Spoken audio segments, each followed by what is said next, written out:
Here are the objectives for today.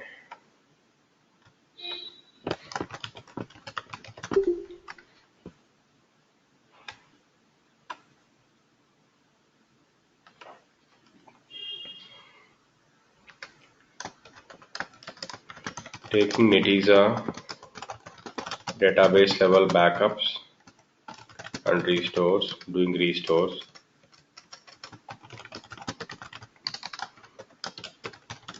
Host level backup, host level restore, schema user level backups. We'll proceed. No, Alfred will catch up sometime in the This is a topic for Alfred, and he's not here today. middle. But anyway, I'll send him the record. Let's see. Cool. Right. From my experience with other databases, the backup in Netezza, the concept of backup and restore in Netezza is the most easiest one. If I talk about other databases such as Oracle or a DB2, you have something called cold backup, hot backup. If I have to take a backup on a database, should I keep database offline or online? Point in time restore because of transaction logs, redo logs. There are various terminologies we have here. For example, if I put This is mainly for a DBA perspective, right? Developer does not have control on or access of this, right? no at all. No, it's completely DBA concept. So if I just talk about Oracle or a DB2, you have various concepts such as whether I'm going for offline or online. So offline is when DB is down. Online when DB is up and users are accessing queries. So this is also called as cold backup in Oracle, hot backup in Oracle. And we also have something called transactional logs for point in time restore or recovery. The first and foremost thing we need to remember in Netezza is in Netezza we don't have point in time recovery. So if I don't have a point in time recovery, no concept of transactional logs or redo logs. If I don't have any concept of transactional logs or redo logs, half of my backup and restore pain is gone. It will be very easy for me. So also the second important point is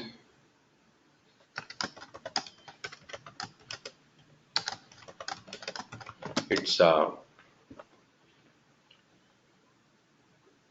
online backup only. There is no concept of offline backup at all.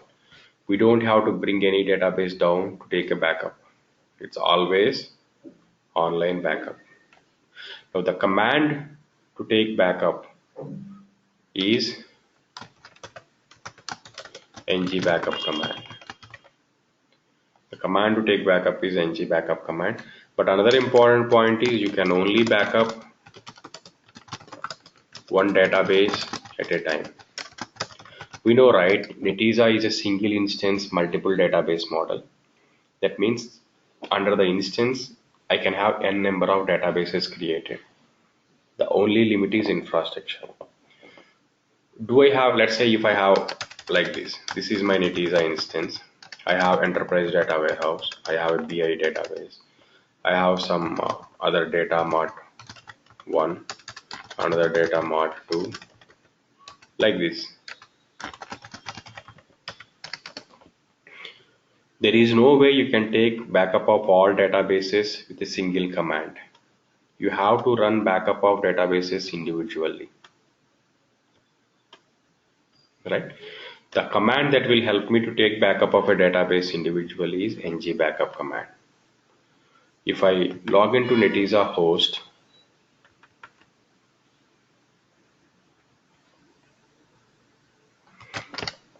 as a DBA, we have a privileges to ng. ng is our software super user. ng backup is a command. If I say -h, ng backup space -h. It will show me help of the command. It has bunch of options. The first option we just tried now is -h. When I say ng backup -V or a revision, it will show me the version, the current version of the backup command. While taking a backup, I can specify on which host I want to take a backup. -V option specifies whichever is the object it is currently backing up, display information on the screen. -db is to give a database name. -dir is to which directory we want to take a backup. Right? You can take a backup to a flat file or a specific directory, single directory, or I can give a multiple directories. When I give multiple directories, one extent is written in one directory, the another extent will be written in another directory. This is just to speed up my backup process. So I also have an option to give some third-party vendors. So I can associate this with a NetApp or a TSM, such kind of a third-party storages. I cannot show you this in this lab. So if I have such kind of a things, I need to go for this connector and connector arguments. Whether I am going for a differential backup or a cumulative backup, I'll explain you what is this I mean by. So globals is a global level backup, in the sense backing up a system database. Who is a user taking a backup and what is his password? If I am going for an option of multiple directories here, if I specify 2 directories, I have to specify 2 streams. This is just to parallelize. These are like threads, multiple threads. If I give 8 threads, if I give 8 directories here, so 8 different threads will be opened and written in parallel. -no data backup only schema.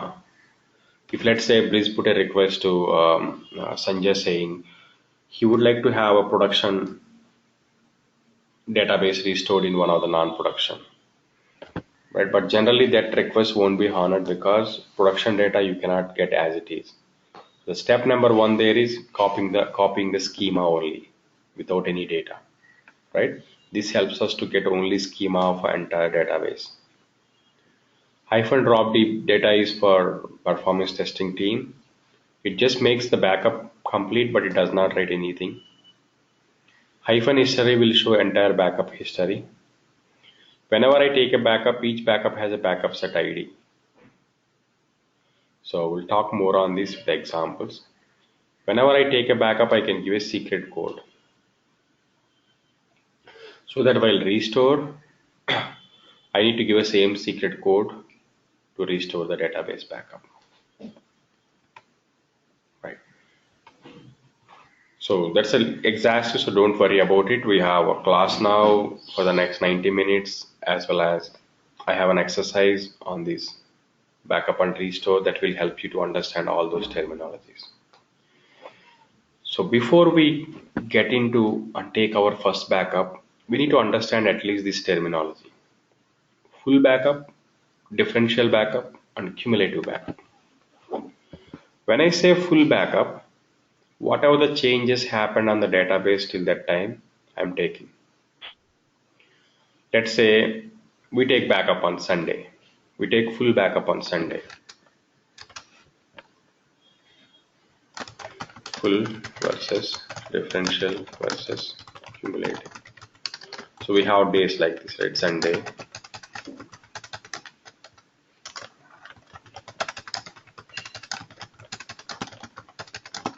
So Sunday is a day where we take full backup. Full backup. So if anything happens on Monday, I can go back till Sunday here. Right? That's the concept of full backup. So it backs up everything in the database. So what happens if something crashes here and I'm not able to open a database? I can only go back till Sunday. Then I can ask my ETL developers to put prune days to Sunday and run the loads again. but there's too much of a risk. Since I don't have a transaction logs or redo logs, I cannot. So let's say here crash happened, right? If a crash happened here and if I cannot restore the back, if I cannot open the database or connect to a database, the worst case scenario I have is full backup here. I can only go back till Sunday, right? I can only go back till Sunday, and I need to ask my ETL team to rerun the ETL jobs again by putting a prune days back to Sunday. So it's like running 3 days ETLs again. But that might take longer time. So none of the data warehouses want to take that chance in Netezza. So what they do is they take differential backup on Monday. In fact, every day they go for differential backup. What is a differential backup? Whatever the changes happened from full backup till Monday, it will write it here. It is only delta, right? It's as simple as mentioning it as delta. From Sunday full backup, whatever are the changes happened, it will write it in this delta here. Now if a crash happened here, so now let me assume that if a crash happened here, so what is the procedure for me to restore? Restore full, then restore Monday differential, restore Tuesday differential, restore Wednesday differential. I'm only missing this gap, right? So I'll ask ETL developer to run back 1 day ETLs again. Netezza built its system in such a way that those crashes are very, very, very, very rare. But still there is a chance. If such chance still persists, you have to reduce this gap to as less time as possible. Because you want your ETLs to complete by 8 a.m. at any cost, right? So what happens in this scenario is, it is not a feasible thing to take full backup every day. Because my backup might run like 10 hours, 12 hours, depending upon my warehouse size. Now, what we do in general scenarios is we go for backup only on a weekend, either Saturday or Sunday. Let's say I went for full backup on Sunday. Then every day I just go for incrementals. That is, I only take delta. Right. So along with these full and delta backups, there is one more option called cumulative. Now, what happens in this cumulative is just combination of deltas, nothing else. Now, if I say I take full backup on Sunday, right? Differential on Monday, differential on Tuesday, but I can go for cumulative on Wednesday. So, Ravi, question. Go ahead, So you said differential backup, right? right? So Monday I get that, like from full backup to Monday, whatever I change, it will backup there. Right. Tuesday, it will change from differential to differential, or it will go back again and full backup and say it will Monday whatever change and Tuesday whatever change. That would be a Tuesday backup. Right. That's a very good question. So differential, the starting point is previous successful backup. Doesn't matter what backup, whether it is a full or a diff or a cumulative, right? So the Okay, so it will differential, be Monday yeah, and it will be Monday to Tuesday. right. So for Tuesday differential, the starting point is previous successful backup. The previous successful backup is Okay. differential on Monday. So the scenario you are just mentioning is this one, cumulative. For cumulative, the starting point is previous successful full backup. Cumulative, as the name says, it cumulative.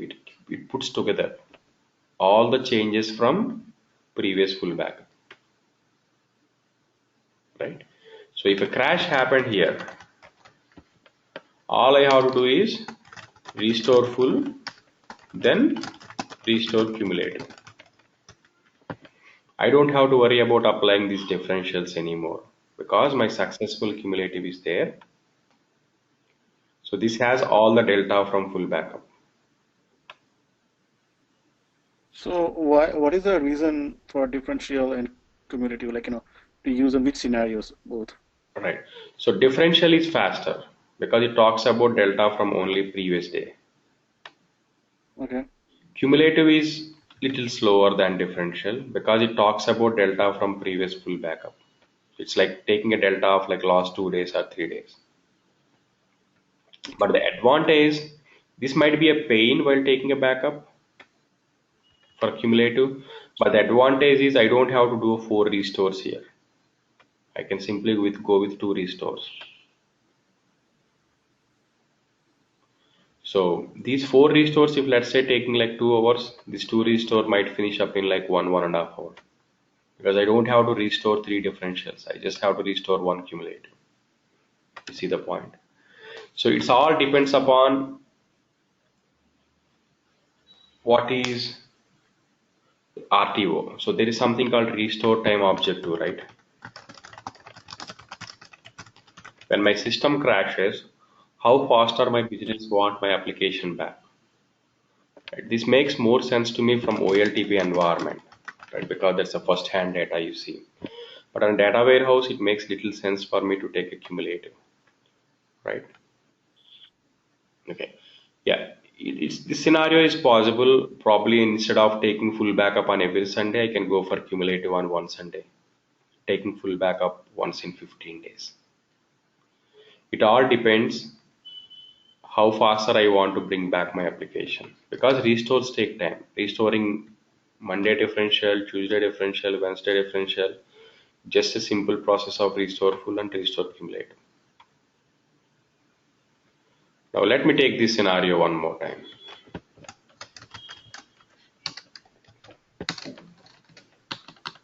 I'm taking full backup here. Differential, differential, differential.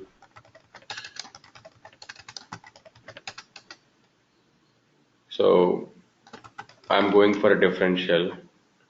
So what I'm doing is Monday, Monday, Tuesday, Wednesday, Thursday.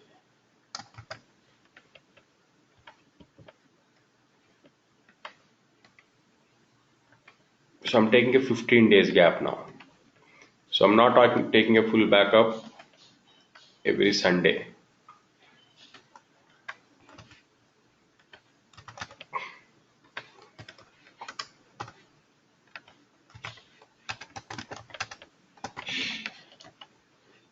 So this is my original backup plan. Let's say someone given me a job to optimize this, right? So my full backups time frame is 15 days bi-weekly, right? Now I need to consider various scenarios keeping RTO in picture. Restore time objective. How faster you want to bring back your system. Now, if a crash happened here, this is a crash one, and I was not able to restore my database. Sorry, I was not able to connect to my database. So when crash one happens, the scenario I have is restore full, right?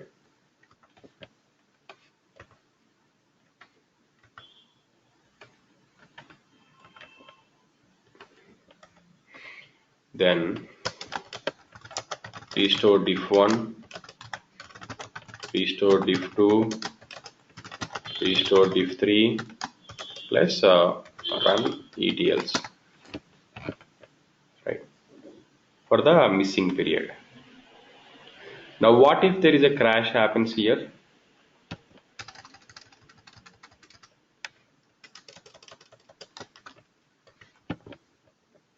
You see what I'm talking about?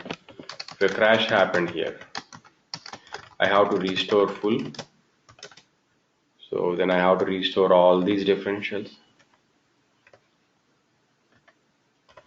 It's not a bad thing. See, I don't lose the data. But the only point is it becomes like a very hectic job for a DBA. to find out or maintain this each and every differential backup, right? So restore full. So then I need to restore from differential 1 to differential 10. This is a maintenance job too. I need to maintain these 10 different differential backups. Each one occupies space, right? And I need to apply one after the another, right? So it's like 10 plus 1, 11 restores I have to do one after the and one top of the another. Instead of that, if I propose them a solution like this, yeah, it's good you are doing a different full here. Diff 1, diff 2, diff 3, diff 4,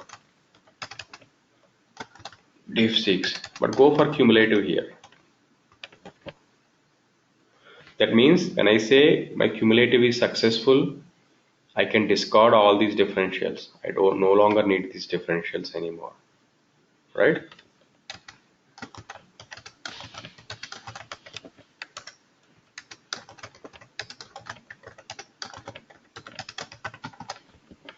So now in a crash 1 scenario, is stays as it is. When in a crash 2 scenario, I just have to restore full, restore cumulative 1 plus restore diff 8 to diff 10. Number of restores reduces so that my restore time will be less. That's the only objective. So just a flexibility that databases give it to us. It's available in all databases. Maybe they are calling it with a different name, right? So differential is a delta, cumulative is a delta from previous full backup. Here differential, the starting point is previous successful backup, whether that can be full or that can be differential, that can be cumulative. These three are from data point of view: full backup, differential backup, and cumulative backup. You have something called schema only, which has been replaced as no data. So this is from the old version presentation, no data. So that means don't bring the data, I just want a definition. Then you have a globals backup, which backs up only system database and user objects. Then host level backup and table level backup. Now what I do here is I will proceed with a series of steps to help you understand how do I take a database backup, then do a differential backup, and then do a restore. To do that, let me create a database here. Before that, any questions from you, Sanjay or Brice, so far?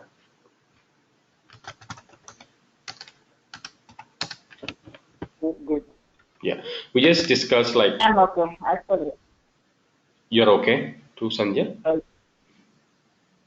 yes, Ah, I'm okay. yeah. So far, we have just discussed the terminology, right? Various types of backups. We try to understand that it's always online backup. So these are the important points here.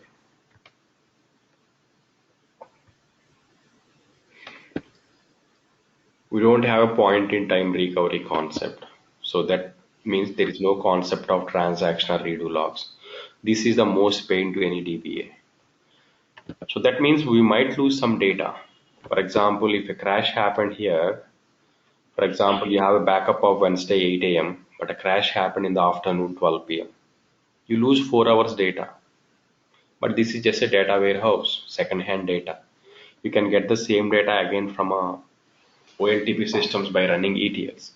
So it makes sense for me to have no transaction logs at all. And it's only backup, it's online backup only always. So there is no concept of offline. And we can only back up one database at a time. There is no concept of backing up all databases in a single file. No. To help you understand this backup concept, what I'm doing right now is I'll go ahead and create a database. So I create a database as backup DB, BKPDB. Oh, that's already there. So let me drop the database, or let's create another database here. Create database.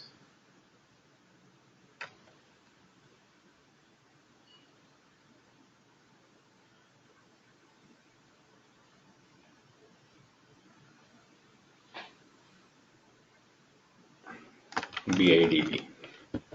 So let's have this database. Now I'm connecting to the same database. I don't have any tables in it right now. Display DT, display tables shows no relations or no tables. Now I create a table here, T1, with column 1 as character of 13. I insert a record into it as before taking full one backup.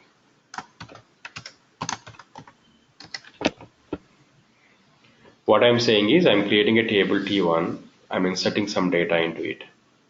And I'm inserting a data in such a way that this is just taking a before full backup. Now I exit from here and I'll take a full backup, right? One important thing to note here is this is all auto commit. Unless we explicitly use begin, everything is auto commit, right? So when I say now select start from T1, I see this record inserted. Now I exit from here.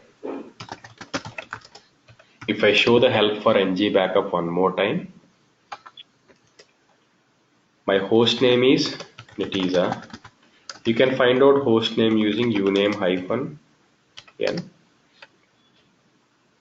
This is my host name. If you are on the host itself, you can ignore this name. But if you are running this from any one of the client environments, you have to specify the host name. -v for verbose. It will show you whichever is object it is backing up. I say -db, which database I need to back up, BIDB. To which directory I need to back up, let's take it to temp. Right, let's take it to temp. I want to take it in a temp folder. So I'm giving only one directory, I'm not giving multiple directories. Of course, we have an option to specify multiple directories. I don't have any connector, then I don't have any connector arguments. This is not a differential backup. I want to take a full backup. This is not a cumulative, this is not a globals. -user is admin, -password is password. If I'm specifying only one directory, the streams makes no sense because by default streams is one. -no data, no, I don't want just schema, I want all the data. This is not an option. So I don't want to give a secret code right now. So this is the thing for full backup. For taking a full backup, you don't have to specify -full or something. If you don't specify any one of it, it's considered as a full backup.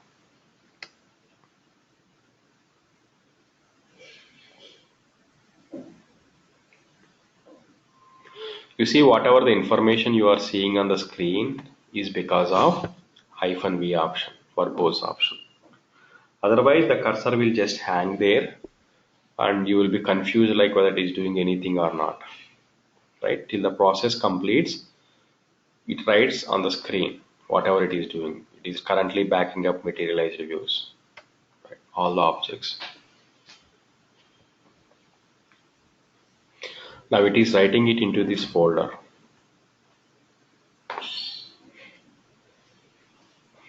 Temp is the only folder we gave, but inside the temp folder or a directory, it creates a bunch of directories, right? Each backup after it is successful will have a unique ID. The unique ID is nothing but time in your GMT. This is the current GMT time. This is 2016 July. The time here, time in GMT, it might be showing like 8 here in EST, but time in GMT is already 9. But don't worry, this is like I'm little behind the real time. Okay, so this is the actual time. Last 6 digits are 3:53 right now, GMT, current GMT time, right? This is just a timestamp. Whenever I take a backup, especially full backup, only has this unique ID. This unique ID is nothing but my backup set ID. If I take a full backup again, I'll get a different ID because that's a different time, right? Now if I go to this temp folder, cd/temp, inside it there will be one directory with Netezza capital and created. So inside this Netezza there will be one directory called hostname created. Inside this you have directories for backup database name. Earlier I already took a backup for July database and backup DB database. Now BIDB also joined this wagon. So now I have a directory for BIDB. So inside this you have a directory with a backup set ID 35334. That's the same name here. Inside this you have a sequence. Each backup has a sequence. This is the first backup in this sequence. This first backup 1 and the backup name is full backup, right? So here in Netezza, backup is not just a single file, it's a bunch of directory hierarchies. If you look at these hierarchies has been designed with a thorough thought process. This is the original directory I give. Inside it, it creates one directory saying that okay, whatever inside is for Netezza. Inside the Netezza you have a host, you have a database. Inside the database you have a backup set ID, right? Inside it I have increment 1, it's a full backup. Inside full you have two directories. One is MD, another one is data. MD stands for metadata, which has the definitions in XML format. If I cat schema. What is that? Increment 1? Yeah, increment 1 stands for, this is the first sequence in the backup. If I take a differential, I'll get 2 here. Oh, okay. Under the same sequence, under the same backup set ID, this is the first backup in this. So under the same backup set ID, if I take a differential, I'll get 2, I'll get 3, 4 like that. It keeps incrementing. While restoring, I can stop at a specific increment that I will show you now. Okay. When I do this schema.xml, this is the definition of a table in XML format. Now, if you look at, you should see this BIDB here, the T1 table here, right? So object ID for T1 table is 228615.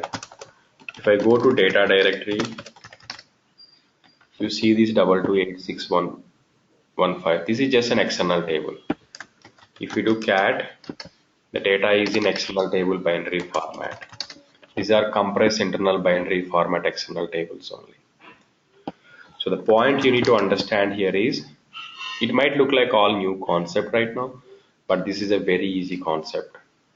So what if I have more than one database? So each database will have a separate directory under host name. What if I have more than one host name? What if I have more than one backup set ID? What if I have more than one sequence? So that is why Netezza implemented multiple directories, directory hierarchy, right? We'll understand this. For now, what we have done so far is we have created a full backup. So if I write it here, step 1, full backup of BIDB, right? And this has one row. Now what I do is I log into the same database and if I select from T1 table, I insert into T1 values now before taking differential 1. Now I want to take a differential. So that's why I'm inserting this record here. So the delta is only one record now, right? Now I exit from here.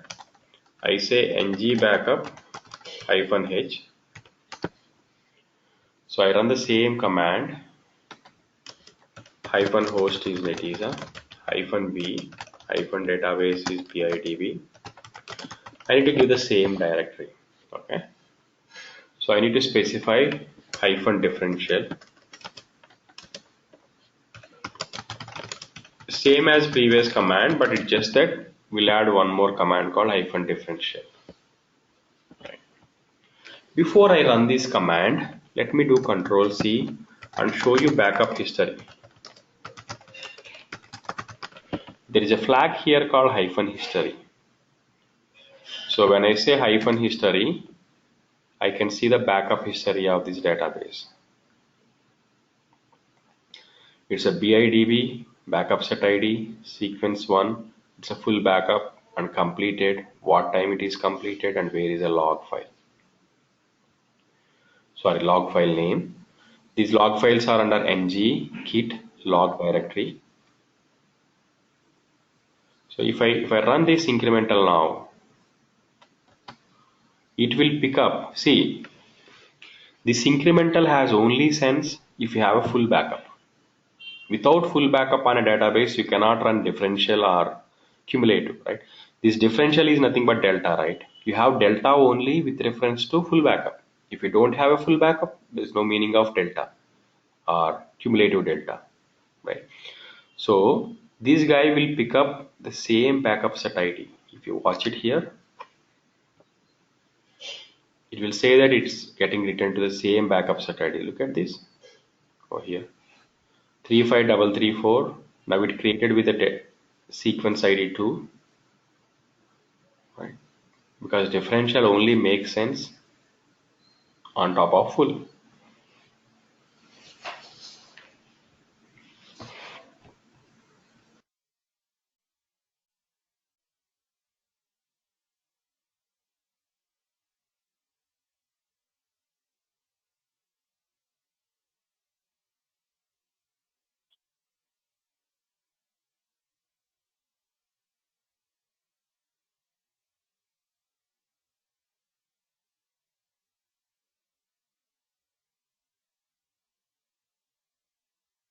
Right? It also captures the deleted records.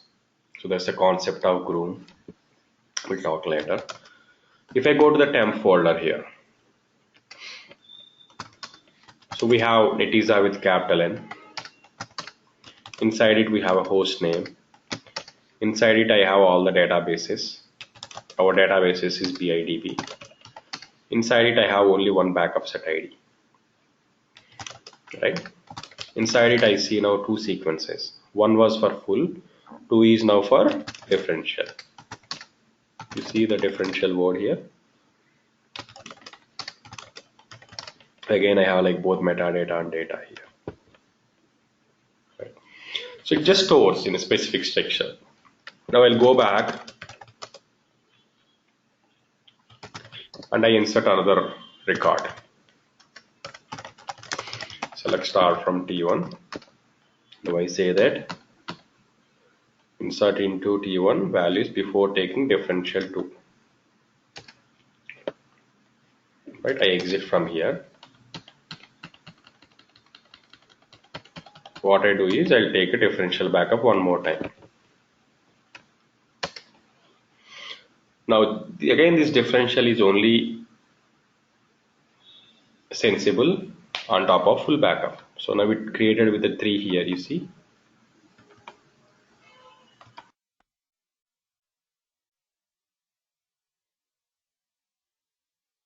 Now what I've been doing here is I took a full backup, then I took a differential 1, I took a differential 2, I took a cumulative, then I'll take a cumulative 1, then I'll take full backup 2 again. Now this is what I'm going to do. Now I'll show you various restoring scenarios. Right. I can stop here, I can stop here, or I can stop here, or I can stop here. So it depends upon us where you want to stop while restoring. So we are here right now. So this writes into the same backup set ID with the sequence 3. I'll log back again.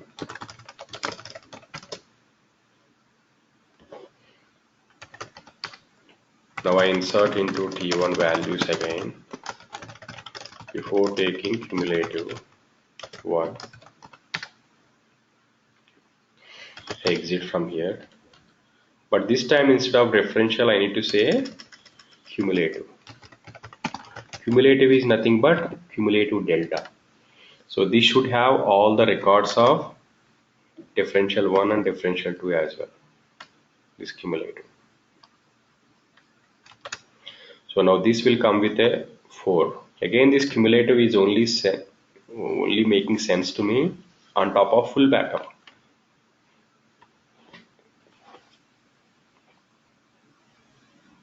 Can you customize name any backup or no? There is only one thing you can give it here is the host name. That's it. There is nothing else you can customize here. All are, taken from your The backup name, like the backup we are taking, right? uh-huh. Is a date or something, like cumulative or whatever backup we are taking, right? Like, if you want to rename it, or when we're taking a backup, can we name that backup? No, no option. The only option we can specify is the host name. That's it. Nothing else. Okay. No, remaining all are, you see, the host name is fixed, but what I mean by not this host name. So there is a place called hist config ng data config. Yeah, here backup host name. There's a file here. If I don't specify a host name, by default it picks up the host name here. Even though my host name is Netezza, if I specify a different host name here, different name here, that will be the directory created under temp Netezza. That's the only change you can control. Remaining all are taken by default. There is no way you can control it. Okay. Now if I go back to BIDB, now we are here, right? We took a cumulative one. Now I insert another record before taking full to backup. Now I run the full backup again. So if I run the full backup, take out these flags, right? Now watch out for a backup set ID. Now it should generate a new backup set ID, because whenever I run a full backup, I'll get a new backup set ID based upon the current GMT time. It's now 4:08.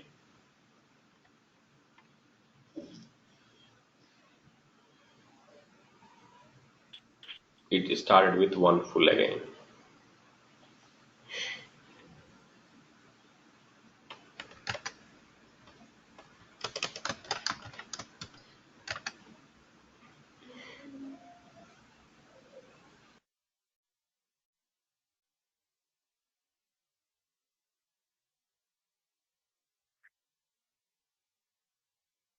And each time we take this backup, right? How do we identify which one is what, and Right. where do you store those name, like those informations, like this particular one? Do we need to create separate taxpayer or something? How does it work? Yeah, we generally create a separate file system for it. When I buy Netezza, I get a predefined file systems and everything. So I don't want to mess with those file systems, because Netezza might be using it in some way or the other way. So what I do is I'll mount a separate file system here, mount backups.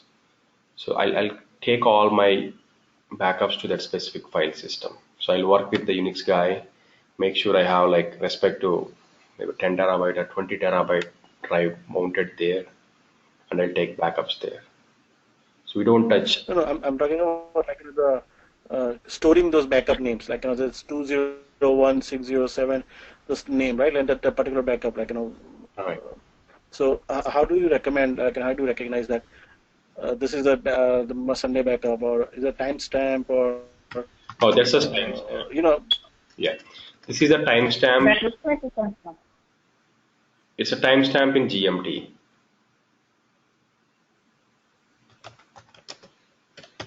So if I say hyphen so history, you can see all the history of the what are the backup you have so far somewhere, right? This is the history. Sanjay, you're saying something? Yeah, I was saying it is a timestamp, but I have a question. You said it is a GMT timestamp. It's a GMT. Can we change that in the configuration file somewhere to whatever the local time zone? I doubt that, but I need to go back and check. But last time I checked on that, there is no flag I did find for that. No flag I did find for that. But I'll go back and check one more time. It might be the setting when we actually install the set up the Should be Netezza and initial first time. I think so. Some configuration Yes, can be done. -H. It should be under this registry variable. There is no option. Or Where is that config file? no, that config file is different. That's a backup config file. 1 second. Show registry. Yeah.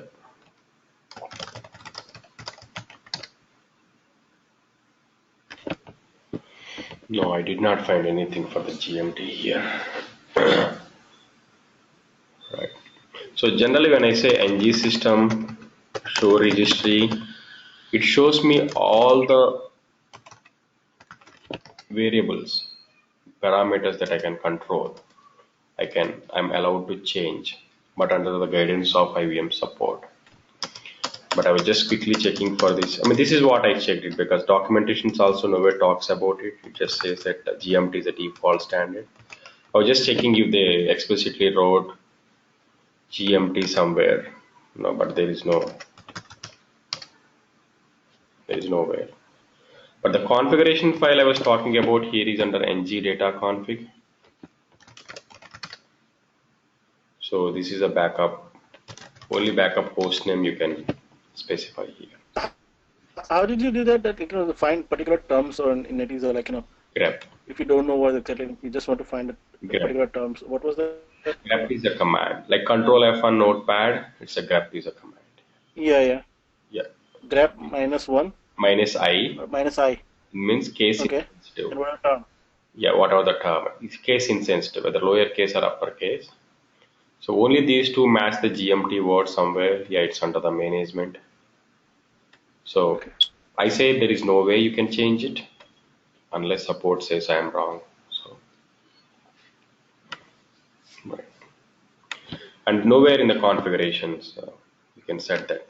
There are two configurations we have, right? Another one is PostgreSQL configuration under ng data. If you vi PostgreSQL, but this is mostly towards SQL settings. It's nothing to do with system level and the host level stuff. So the only place outside SQL, if you want to change something, that is registry variables. The registry variables has no specification for non-GMT. So there is no way we can modify that. Okay, coming back here. So how do I know? So here is the thing. Now someone logged into ng SQL, someone dropped database called BIDB. Right? Now let's say Bridge did by mistake. Right, now Bridge approached us saying that okay, I did this by mistake, so now tell me, I need your help. So he approached the DBA team. Now what are the options we have? Right, now ng backup hyphen history will show this BIDB deleted one in the brackets here, the history for this database backup. So I will quickly run this to see like what kind of an history we have. So this is the history we have. So on 2016-7-9, right, someone took a full backup, which is followed by differential and cumulative. And again, someone took a full backup here. Now I have two full backups. Now if I have to restore this, This is what I have right now. Now I need to take a call, logical call. I have full, differential, differential, cumulative, or I have another full, right? So this full is the latest one. So I can bring everything to this latest point in a single step, saying that ng restore. Ng restore is a command to restore. So ng restore has bunch of extra options. We will learn one after another now. But if I show you the simplest options here, I want to restore. Give me a verbose option. BIDB database. The source DB also BIDB. Source DB can be BIDB. I can restore it as a BIDB2 or a 1 or a new. Okay. On a NPS host, Netezza was a host name when this BIDB was backed up. Right. So what else? -dir temp directory. That's it. Nothing else I have to give. So when I run this command on the available backup set IDs, this is one backup set ID. The backup set ID for this is this guy. So this backup set ID was ending with something 35334. If I don't specify which backup set ID to pick it up, it always picks up the latest one. Right? Let it go with the latest one. Now I'm just pressing enter.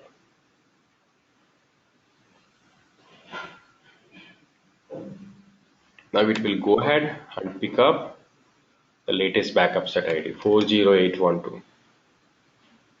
It is reading schema details from this location.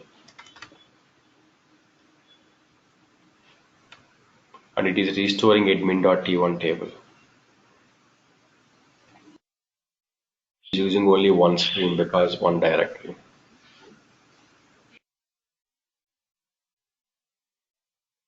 Once this is done, we'll see various permutations and combinations, right?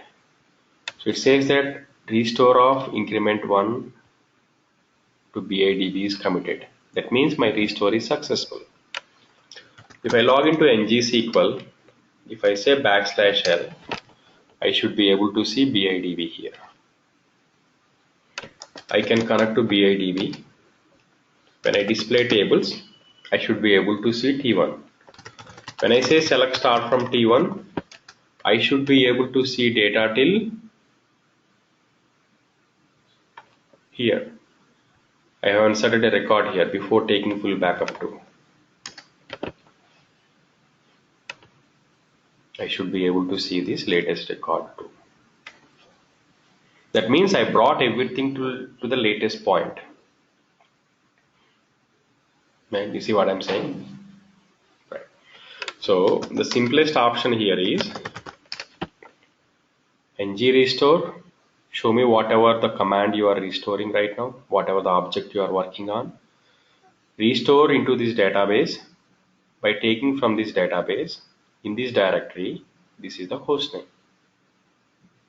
If I don't specify any backup set ID, it by default backs up latest backup set ID. So any questions on this example? Host name, that is, I mean, if we are backing up on the same host, can we ignore that host name? Yeah, you can. Option. This is an optional. If all happening on the same host, this is an optional. Right. So I ignored it. Now what I'm trying to do is I'm trying to restore it into a different database. BIDB, restoring it into a BIDB new, but I'm giving a backup set ID here, old one. I don't want to restore it to the latest. I want to restore it into a previous one.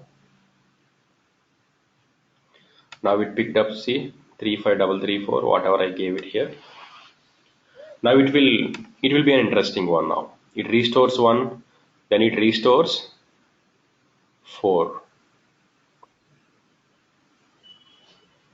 Now we need to understand this. This is the one we restored previously. So this is out of the picture now. We are good. When restoring it full, after full, the most logical choice is cumulative. There is no need for restoring differential, then restoring for differential and going for cumulative again. After full, you can directly jump to cumulative. That's what this guy did here. After full, you directly jump to cumulative, even though you have differentials. That's what I'm talking about. That's what I'm talking about, that RTO word. It is faster. There is no need for restoring these differentials. It's just restoring a simple cumulative. So that's why full and cumulative.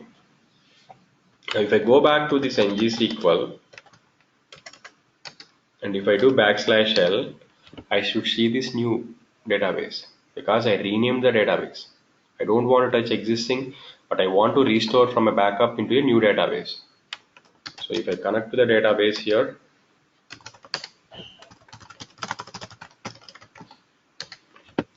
I should see only till full backup 1, differential 1 and differential 2 and cumulative. There is no full 2 backup because I have restored it only till here.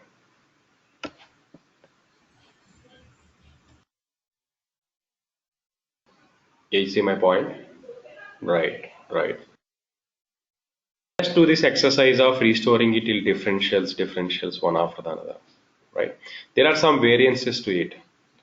After full, it directly restoring it to cumulative. I don't want to do that. I want to halt here and see if I got what the data I want. Then only I proceed accordingly. So if you want to do a stopgap kind of and restores, let me show you that in this next example.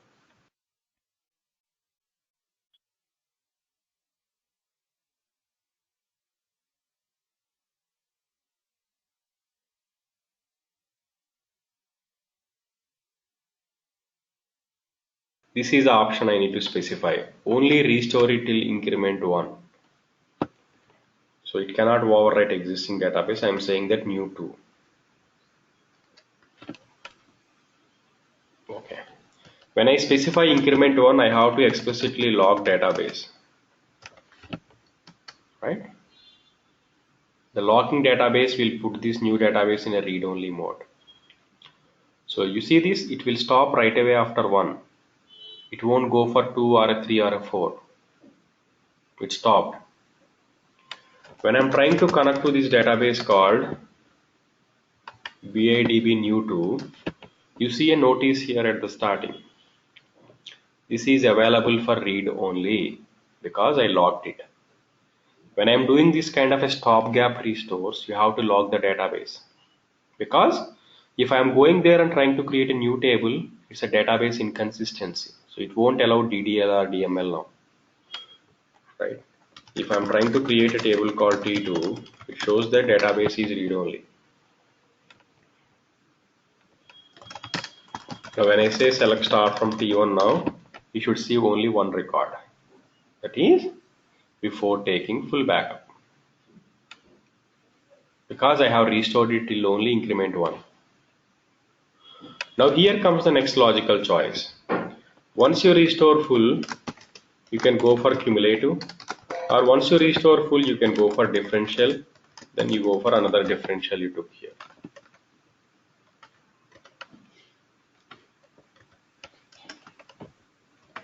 But please note that after differential 2, you cannot go to cumulative. These differential 2 and cumulative are nowhere related. There is no relation between them. Right?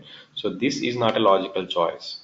So you are left out with two options here, two roads. Which one you want to take? Let's take this one. Okay. We are here. Now, whether you want to go and restore increment 4 or you want to go and restore increment 2 and increment 3 here. Now let's go and restore differential path.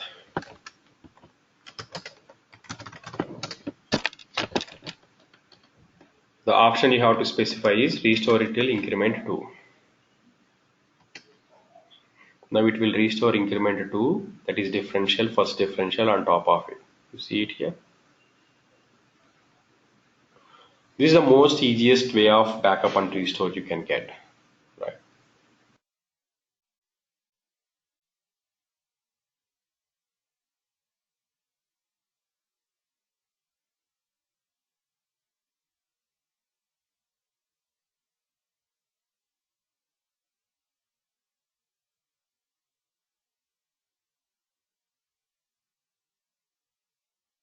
If I log into the database,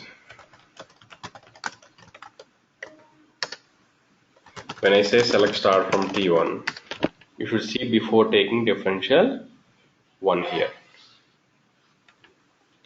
Now if I exit, here I have an option to specify rest, restore rest of increments. You can see all these options using ng restore -h. You can have the options here. -increment, you can specify increment ID, restore it till that increment, or increment next, or increment rest. You want to lock, once you are done, you have to unlock the database.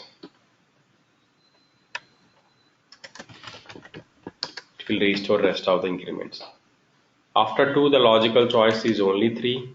This is the differential 2. Right. So these are the increment IDs. For unlocking, we just do the ng restore unlock database name and unlock, right? Yeah. You just have to say, I'll show you that. Once this is done, I'll show you that.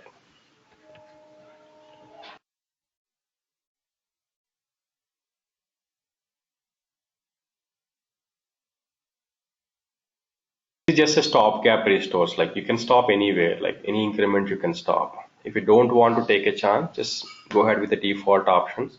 It picks up the latest backup set ID and just restores everything.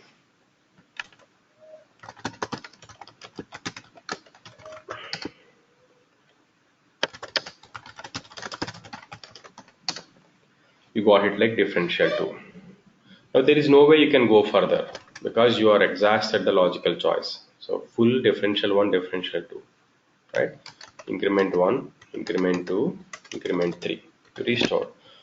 So there is no way you can go to 4. The only way you can go to 4 is from 1.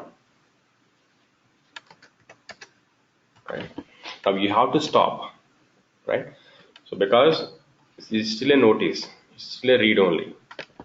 The easiest way to do here is ng restore -db, whichever is the database here, -unlock db.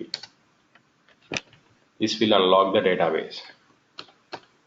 If I am trying to connect to the database, I don't see that notice any longer. This is just to unlock the database. What I try to show you, I don't expect you to get this in one shot, right? Because database backups and restores are crucial for a DBA. It's a major job of a DBA, right? But at least at a high level, what we are talking about is there are 3 data level backups: full, differential, and cumulative. I would recommend you to revisit this video one more time to get a grip on these commands. You don't need to tell that. Definitely need to visit. Yeah. And along with them, there are few other backups too. The first one is no data backup. It just backs up only schema. And another one is globals. It just backs up only users, right? So we can take those backups too. When I say ng backup -h,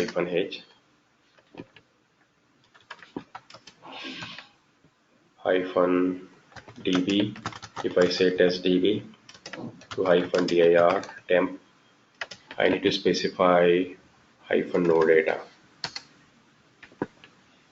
You see, I forgot to give -v option here. So that's why it is looking like hanging, but in fact it is doing something in the backend.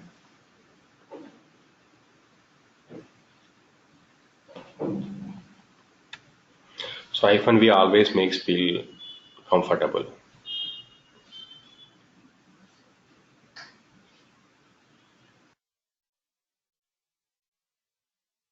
Now when this is happening, let me show you where are these backup logs.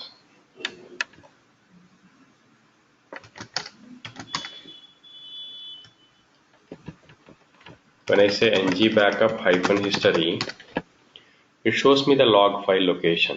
Now where are these log files located? ngkit log backup server. This is a directory. In this directory you have these log files. Right. you can come back here and see these log files. So this should be the log file of the latest one. Backup of a schema for database test DB completed successfully, and where is the location? All the log files for Netezza system are in database level. Log files are here, ngkit log. Right.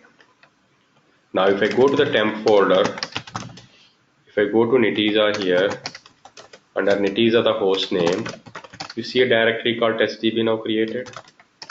Inside the testdb the backup set ID. Inside the backup set ID sequence 1. But this sequence 1 is like schema, not full, not differential, not cumulative. It's a schema because I just took a schema. But this schema has only MD, metadata. There is no data directory here, right? Talks about only metadata. If Bridger put a request to copy this database definition to one of his non-production environments, you simply take a schema and you export these whole directories there, and you can restore the schema back up there. Similarly, you can. Go ahead, Sandy. So schema backup has no data. It has a structure like the definition of the tables and all that. Only definition, only metadata, only table definitions, okay. Nothing else. I mean, basically okay. Object definitions, nothing else.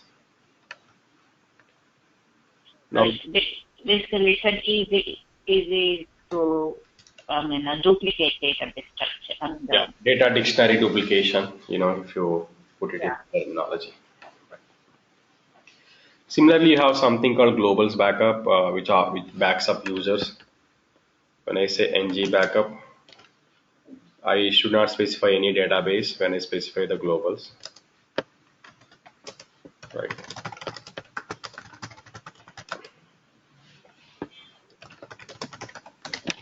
So by default, it writes with the name system.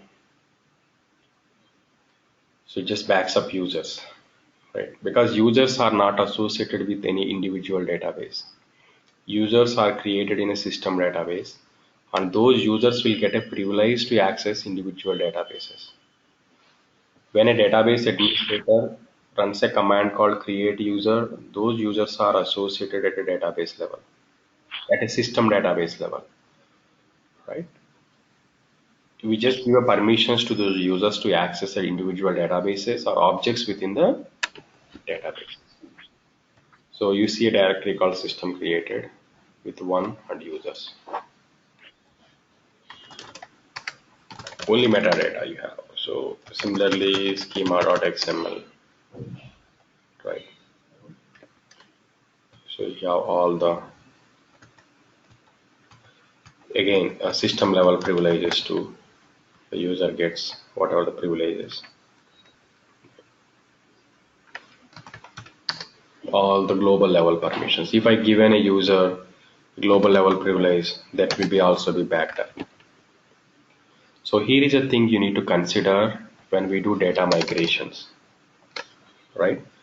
So if I am migrating from Netezza, let's say TwinFin to Mako, the first thing you need to do is you need to, on a TwinFin box, this is what you need to take. Take groups backup, takes globals or users or global privileges backup, take XYZ database backup. Now on a Mako, you have to restore it in specific order. Restore groups backup, restore globals backup, then restore XYZ backup.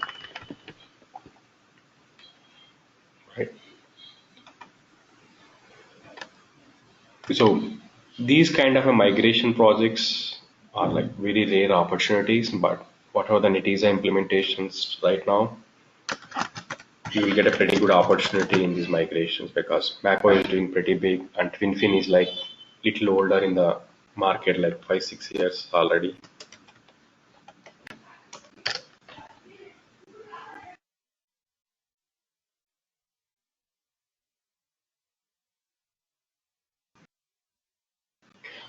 I was very fortunate, right? I was very fortunate to involve in one of the data migrations probably like 4 or 5 years back. That was from Mustang to TwinFin. That was a time, IBM accepted this small article,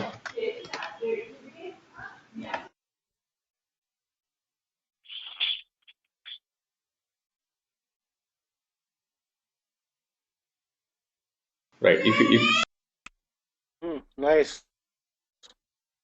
Wow.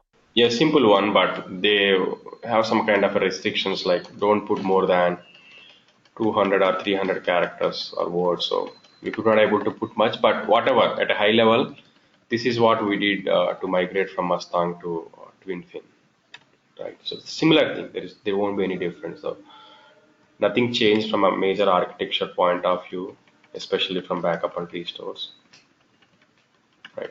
But one important feature that came in 7.2 or Mac OS was you can do parallel restore. That should be very encouraging feature, right? Yeah, this is generally we need to follow when we're talking about database refreshes, right? So along with this, there is one more level we have called host level restore and host level backup and host level restore. So far, if you look at in this whole structure, we are talking about disk backup or entire database level backup. But we also have one more risk that what if my host fails, right? We have these three things, right? We have disks on the top, we have host on the middle, and we have S blades at the bottom.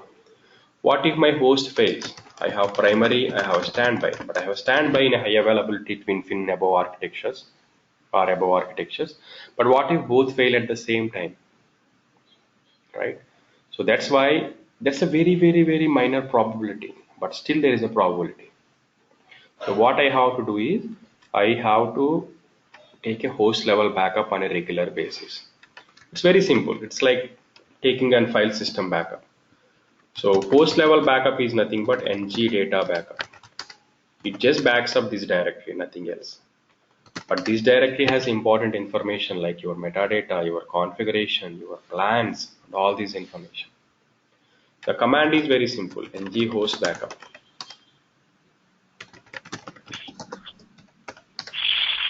So I say that ng host backup. So I just specify the file name. Take a backup into this.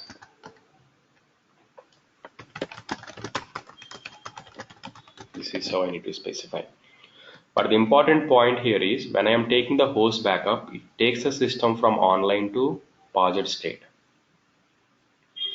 This is an important. We need to run only this when there is a minimal load on a system.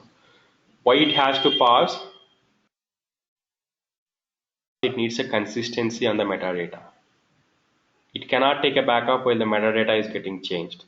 It wants metadata to be stable. It puts a checkpoint there saying that, okay, let me pause. But this backup takes not more than maybe 5 minutes, right? It's not a downtime. Whatever is the incoming request will be paused, will be in queue. Once this guy completes the backup, these things will be resumable state. They'll come back to resume. So if I go back to Netezza here, it writes to this file. You see this file size getting changed. This indirectly, if you uncompress this, you indirectly see only the contents in a data, ng data folder. So to be honest with you, did I ever do host level restore in a real time? No, I haven't got it from like past 7 years. No. But I have seen one host failure, few S-blade failures, but many disk failures, but host failure going ahead to restoring it from a host backup. We have tested it once as part of a test case before we go to the production, but in a real time, no. But I haven't heard from my friends to, whether they done host restore anytime, but to be on a safer side, test it, put it aside, and so that because As a DBA, your first priority is to safeguard the data, right? You should have a fences ready for all worst case scenarios. Otherwise, we are at the risk of our job, as simple as that. And in fact, the business lose something, but more than that, we lose our job for sure. Right. So the command to restore is ng restore, ng host restore. So in summary, what I've been covering from few sessions is we looked at external tables, right? So then we looked at ng load. These are table level backups and table level restores.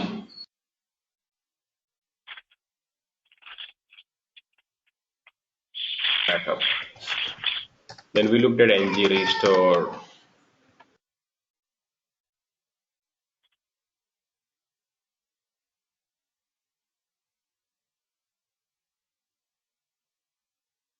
This is where both developer and DBA works. This is where only DBA's responsibility falls in. Right. So what do I have here is I have an exercise on these backup and restores. So whenever you get some time, you can go through the same exercise and get some more exposure to these backups and restores. Well, that's pretty much I have about this concept, and happy to take any queries we have.